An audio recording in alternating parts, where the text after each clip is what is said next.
Katy Perry has been catching a little bit of flack online for sending her support to Ellen DeGeneres. Now, if you don't know what's going on with Ellen, she's basically having one of the biggest image downfalls I've ever seen.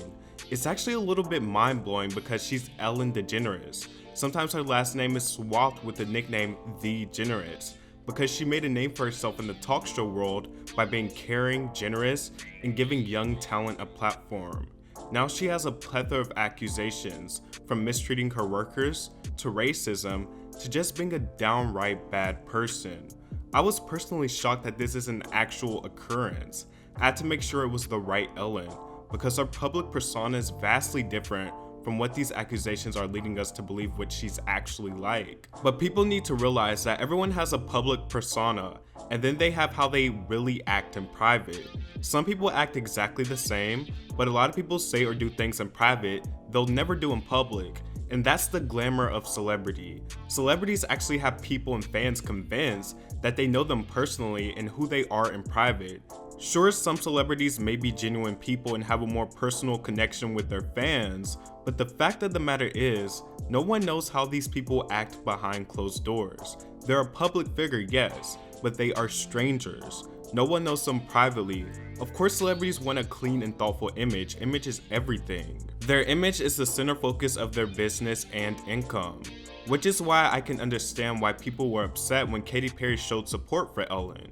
She tweeted, "I know I can't speak for anyone else's experiences besides my own, but I want to acknowledge I have only ever had positive takeaways from my time with Ellen and on The Ellen Show.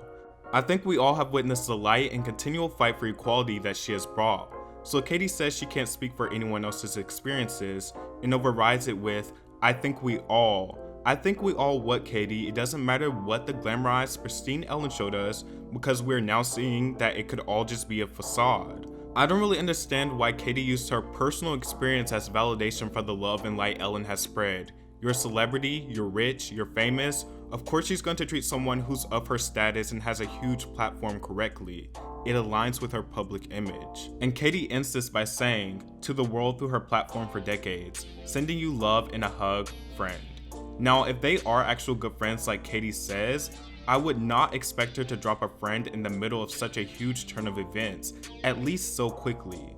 But something this major is just simply something you can't come back from, in my opinion, even when it comes to personal relationships. I would, however, expect a gradual disassociation. Personal relationships can get pretty complicated, especially with controversy, because you've humanized them. You don't see a celebrity, you see a friend. I do not think Katy had ill intentions or tried to discredit anyone else's experience, but I think you have to be very careful with the way you word things, especially when it comes to something as important as this. I think if Katy wanted to speak out, her tweet should have been altered to simply say the first half. "I know I can't speak for anyone else's experiences besides my own, but I want to acknowledge that I have only ever had positive takeaways from my time with Ellen and on The Ellen Show." And that's that. Even though I don't think it holds any weight, because the accusations are she treats people that aren't celebrities and people that work under her terribly. So of course she's going to treat one of the biggest pop stars in the world, who's also a friend of hers, with respect. But if she simply wanted to show her solidarity, I think she should have just tweeted that. I don't think it was a logical idea either way though. I don't think she should have used the glamorized version of Ellen that we see on TV as validation of her being a great person, when that's the main thing people are disputing.